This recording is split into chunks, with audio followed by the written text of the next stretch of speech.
We take a shower to cleanse our body, but our guests this afternoon say that there's a different kind of bathing that will actually clean our spirits. That and more.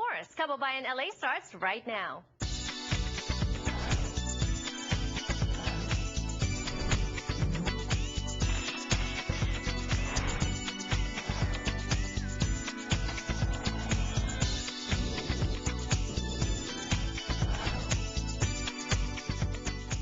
Magandang hapon mga kababayan, kayo po ay nanonood ng kauna-unahan at kaisa-isang pang-araw-araw na produksyon para sa ating mga Pilipino dito sa Amerika. This is Kababayan LA. My name is Janelle Sawyer, Kababayan in Los Angeles. And today on the show, nako, marami po tayong mga pag-uusapan. Very interesting, plus also get ready to be blown away by our Kababayan performer.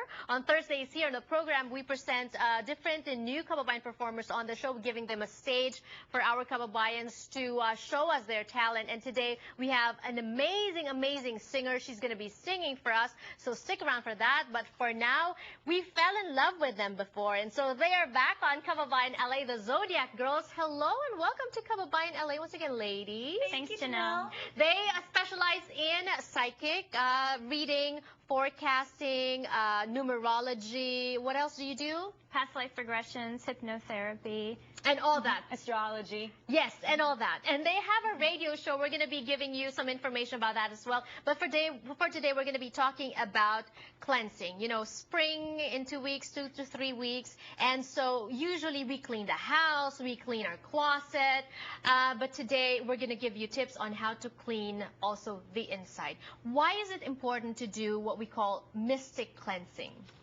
It's important to do mystic cleansing because it's essential to get into a place of self-acceptance and self-confidence in order to enjoy the beauty that you do naturally have.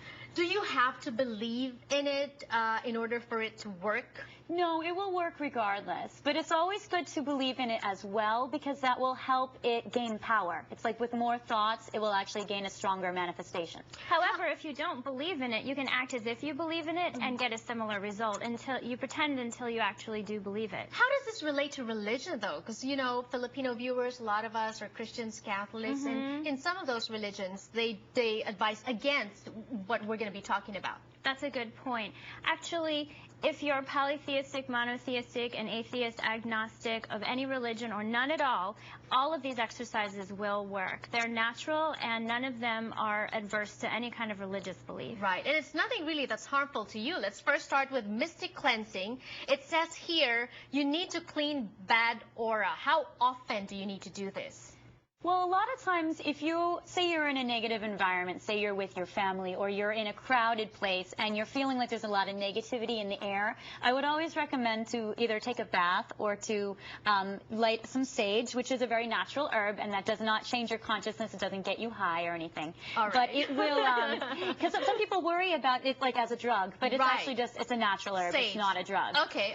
People eat it in cooking. Okay. So if you do that, it will cleanse your energy, it'll cleanse your aura, and it will release any energies that you've picked up from other people. Well, do you advise to do it every night? It depends on your daily schedule. If you're, say you're in a very busy corporate job and you're around a very high pressure environment, I would do it every night after that because you would retain that anxiety in your body. And you feel that too sometimes, you know. And is that why sometimes at night you feel more tired than the previous nights or the other nights? It could be some people drain our energy more than others. Some people who are needy or desperate for attention will take so much of our energy that it's necessary to do a cleansing. Right. And sometimes you feel like at night nothing's really wrong, but then you feel down, you feel like you want to cry, you're sad, right? Yeah? It will affect your mood. Okay, but it's not just your simple taking a bath because it says here you have to take a sea salt bath. Yes, sea salt bath is always very good for the cleansing. It will draw the negative toxins out of your body as well as negative emotions. Okay, so we fill the tub with water, and what do we do? Is it, do you recommend like, you know, 2 spoons or 3 spoons of salt, or it doesn't matter? whatever feels comfortable. 2 or 3 spoons is perfect. All right. Now, let's talk about spiritual cravings, because sometimes we think we're craving something, chocolate, something salty, something sour, but we don't know that it's actually saying something about us in terms of what we need or what we're craving spiritually. How is that related? That's true. There's actually a beautiful book by Doreen Virtue where she talks about what you're craving is actually very symbolic to what you're wanting to receive in your life. So if you crave chocolate, you're wanting to receive love.